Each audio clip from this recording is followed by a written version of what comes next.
Hello, Hannah the Suburban Witch here, and today we're chatting all about pendulums.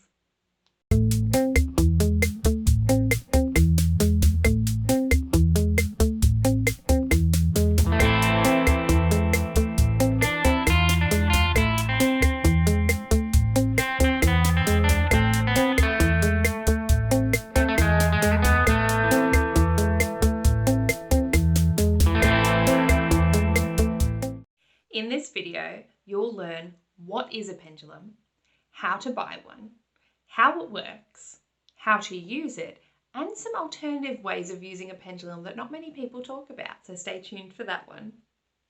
If you're new to my channel, I'm Hannah the Suburban Witch, an intuitive tarot reader and astrologer, and I love sharing my witchy tips all with you here on YouTube. I release a video every Wednesday, so make sure you subscribe so you never miss one. You can also find me on TikTok, Instagram, Patreon, and Facebook. Let's begin with what is a pendulum? And I've got mine right here. This is where I keep it nice, safe and secure. It's in here with a few other crystals that relate to the chakras and some herbs and some black salt as well. So it keeps it cleansed and protected. Now, you can get a pendulum that is made with a crystal like this one, or you can also make your own. So just putting a ring or some weighted object at the end of a string. And that's all a pendulum is, a weighted object that you can hold like this so that it can move and tell you different things. Pendulums are a form of divination. So similar to things like water scrying, mirror scrying, pyromancy, cartomancy, which is tarot and oracle cards. It's simply a method of obtaining information that you might not otherwise have been able to obtain. It's a really easy and accessible one for anyone to use, and they are safe as long as you're using them the right way. And I'll go through that with you in this video today too. Wanting to buy yourself a pendulum and you're not in a lockdown area so you can get to a New Age shop, then head down to your closest crystal New Age witchy store. Most will stock pendulums, and all you need to do is tune into yourself, take a deep breath, have a look at the ones they have, and you will know the one that's right for you. It will jump out at you, you will just feel it in your bones, and you'll just be really attracted to it. So it could just be the prettiest one that you see, that sort of thing. You can also look at your astrological signs. So I'm a Scorpio moon, and this one just makes my soul happy because it's black tourmaline and it's just dark and a little bit spooky, and I just love it. So that's my take on this one. You can use non-crystal pendulums as well. So there are ones out there that are made from other objects. So you can find wood, it's not quite as hefty. There is metal, and as I said, you can use a ring and make your own with a piece of string. That's a common one that people use, the old wives' tale of checking a pregnant woman's belly, like what I've got, to see if it's a boy or a girl, which I haven't actually done. I've checked with my tarot cards, but I don't want to, doubt what my tarot cards told me because I might get an incorrect response with the pendulum. So that's another thing we will talk about today as well. How it works. So a lot of people talk about pendulums that they're not entirely accurate, and they're not the most accurate form of divination out there, but I find them really useful, and it just depends what you're going to be using it for as well. Now, there are a few different methods and they're going to have different reasons for working. So the first one is going to be if you're using it for spirit communication. So almost like a mini Ouija board, right? So you can use this in place of a planchette over a Ouija board if you've lost one, which is not very good luck, or if you don't have one, or you want it you just want to do it a different way. So you can use that and hold that over the letters, and it should give you a response over the ones that the spirit is trying to communicate with. Another way you can do this is by attaching the actual pendulum into the lid of a jar, placing it on a table, and then asking spirits questions, and it should move in a certain way to give you a yes or no answer. So if you're using it for that, I'd recommend some protective practices in place as well. That's not a method or a road that I have traversed myself. Personally, I use mine to connect with my intuition and my higher self. So if you've ever heard of kinesiology, I kind of flow with that theory of thought, because there are people that say pendulums are inaccurate because of micro movements that we have in the body. I say pendulums are accurate because of the micro movements in the body. Now let me explain. Kinesiology, it's a subset form of chiropractic work, and what it does is it believes that the body always knows the truth. So if you see a kinesiologist, they'll hold your arm up, you're lying on the bed, and your arm's kind of like, let it go floppy, like, okay, my arm's floppy. And then they'll sort of push on it. And they say, tell me your name. You go, my name is Hannah. Like, okay, now tell me your name is James. And you're like, my name is James. And your arm locks up because your body knows it's a lie. Your body knows it's not true. And this is how they delve into, you know, where issues might be. You know, is your liver acting out? Oh, okay, your liver's fine. Well, whatever it is. So they go into it using your body as the pendulum, basically. So what I do with my pendulum is I believe that my intuition knows the answer. And whilst I could get there on my own, I believe it's easier and quicker for me to just use a pendulum because I get a really clear result. I'm not having to go into that deeper meditative state, but my body still knows, my intuition still knows, and my higher self still knows, and that comes through. And I personally always use my right arm just because that is the arm that is, if you're going right and left, masculine, feminine, the right arm is going to be your masculine energy, which pushes things out, it creates things. It's that energy flowing out of your body. Whereas the feminine receives energy and that's coming in. So I like to make sure that I've got that energy flowing through my body, out through my arm and into this pendulum to help it to work.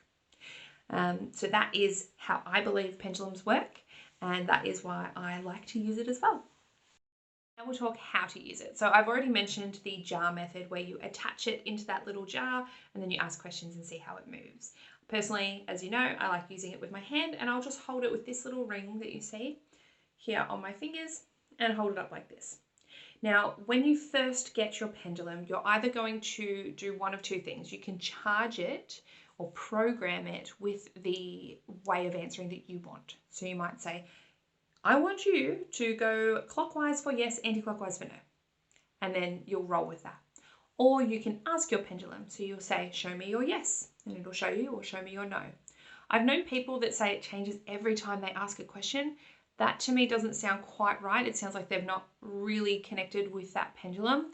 For me, personally, in my experience, and I've had this for numerous years, the very first answer that I got for yes and no, trust that. Don't doubt yourself, because that's where things block and that's where you get inaccuracies in your divination.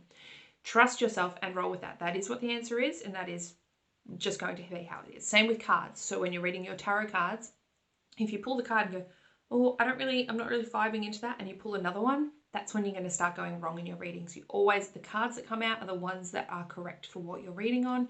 Same with your pendulum. The answer that you get is the correct one that you need to hear. So how we use it. Personally, mine goes clockwise for yes, anti-clockwise for no, and it stays still for I'm not answering that. So nope, you're not supposed to know. And with the pendulum, the one thing is you can only ask yes or no questions. It's a little bit limited in that regard as a form of divination. Now, some people prefer to use a pendulum board. Now, this is a board, and I'll show a picture just here. And what it does is it gives you the directions that it's going to go in. So it's basically pre-telling you which way. And it's a good way if you connect, make sure you connect the board with the pendulum. So I'd place them on top, maybe let them hang out for the night together, even out in the moonlight, that sort of thing. And then what you're going to be doing is using it and watching the way it traces on the board. If you can't purchase a board, you don't have that fund available, then you can make one. You can just draw it on a piece of paper and hold it over that. So that's basically how you're going to use it. Now, I find, especially when you're first connecting with it, it can be really handy to hold it straight over your left hand, okay? Because then that's almost creating that link between your right and your left hand, the giving and the receiving. And it's a really beautiful way to get that energy. Also, another thing, if you are new to crystals and you're not really sure if you're feeling into them properly, this can be a great way to build your sensitivity. So holding it over your hand, like when I have it here over my hand, I can literally feel it like I don't even know how to explain it, almost like tracing where it goes. It's not touching my hand, even if I'm not looking at it, but I can feel it. It's like this electric current that is connecting that crystal with my energy. It's a really great way to start building it up. So you would start by literally tracing it on your skin and touching your skin, slowly move further and further away. It's a really good way to start connecting with your crystals. Alternative ways you can use a pendulum. It doesn't just have to be for yes, no questions. You can use it to cleanse things and cleanse objects. So you can hold it over your tarot deck and let it cleanse that tarot deck. What it's going to do is it's probably going to go a little bit wild for a second, go into your yes position, and then it's going to stop. You can use it to cleanse anything in your home, even yourself and even your chakras, and that's one that I love. So what I would do, for example, if my throat chakra needed cleansing, if it was unbalanced, overactive or underactive, blocked, you would hold it here. And what it's going to do is just take a deep breath, and it's going to move, and it usually moves wildly different to your normal way that it moves. So instead of circles and things, I might get, up and down, back and forward, things like that. Then it'll go into a circle, and that's it saying yes. Well, for me. So it'll go to your yes position, and then it'll stop. And when it stops, that's saying that that area is cleansed. And I often like to do this, especially on my husband, if he's being a little skeptical, pull it out and say, oh, I'm going to cleanse your crown chakra. So crown chakra can be hard to do for yourself, because unless you've got really long arms, it can be a little bit difficult. But you can do it for all of your other chakras. So it's really useful for balancing yourself out. And it's a not very common use of pendulums. The other way is I like, if you might have seen in my past lives video, the way of going over a map of the world to find out where your past lives have been. And you can use this for many other things. If you lose something, you can hold your pendulum over a quick floor plan of your house and go, where is this object? And just sort of trace back and forth. And when you get a response, then bam, that's where your object is. So there's so many really cool ways that you can use a pendulum in your practice. If you have more ideas, I want to hear about them. Chuck them in the comments. Let me know what you use your pendulum for. And I'd love to know if this helped you and made you feel a little bit more confident about stepping forward with using them. Again, if you're using them to connect with spirits, make sure you've got some protections in place, some shields in place. That is not a game. It's not something to be entered into lightly. It is something you can do. You can connect with your guides as well. It's just, you're opening yourself up on a different level when you do that with a pendulum or any tool, or even just in meditation if you're going in there with that response. So I just recommend that you either have a mentor or someone that knows what they're doing that can guide you through that if you're not sure, because it can be a little bit scary. So hope this helps. As always, check me out on TikTok, Patreon, Instagram, Facebook, and my website where I've got my blogs, which are very useful. I get lots of common questions. When I get a frequently asked question, I chuck it straight up on the blog so that everyone can refer to it. I hope you have a lovely day wherever you are today, and I'll chat with you next time. Bye.